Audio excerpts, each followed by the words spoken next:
Hey everybody, Mike Leon here for Boxlab Promotions, Most Valuable Prospects VII. It all went down here from the beautiful Caribe Royale in Orlando. I'm with the man who called a little bit of the color for tonight's fights, Nonito The Flash Donaire. What's going on, Nonito? Good to see you. Thanks for having me, Mike. Yeah, you know, Nonito, I want to get your thoughts overall because you called the last card, Most Valuable Prospects VI, that happened in April.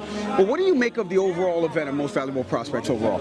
I'm sure that whoever comes out of this fights will become champion, because you see the best fighting the best here. Prospect versus prospect, the best prospect against the best prospect, undefeated against undefeated, and guess what? One of those are going to be the guy who's going to be on top in the future. That's right. You know, and we're going to get into the main event in a second because it was a matchup of undefeated versus undefeated. But first I want to get your thoughts on some of the prelims because Kaipo Gallegos put on a show. This kid is 6-on-1, 18-time amateur champion. I want to get your thoughts on Kaipo overall because he looks so impressive in the ring. He was very impressive. I was very impressed by his calmness, the way he was learning in there, the way he was working, the way he was seeing things, the way he was overall the things that he did were what you see in a experienced and mature fighter. You know, let's get into another fighter that looked mature in the ring, Sean Untouchable Mason. I mean, speaking of untouchable, I mean, this kid put on a show tonight. What'd you make of Mason's return to the ring?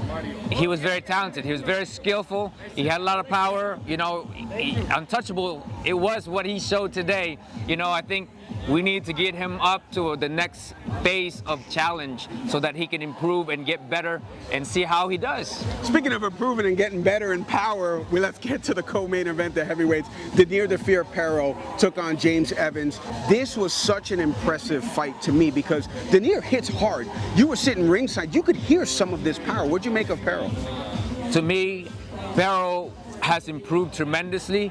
You saw his maturity in there, the way he was going in, and he knew what the guy was going to do, so he protected himself. He came out there, you know, usually before he would move around and all that stuff, and then he understood the guy's ways of punching and fighting, that he kept his hands up. His defense was on a different level today than what you see in the previous fights, and that's something that has changed for me, but the power that he showed today was just on a different level. Pero's going to be one to watch. September 6th is our next event, Most Valuable Prospects 8. Tune in. It's going to be airing on DAZN. Get your tickets at Ticketmaster.com. For The Flash, Nonito Donaire, I'm Mike Leon.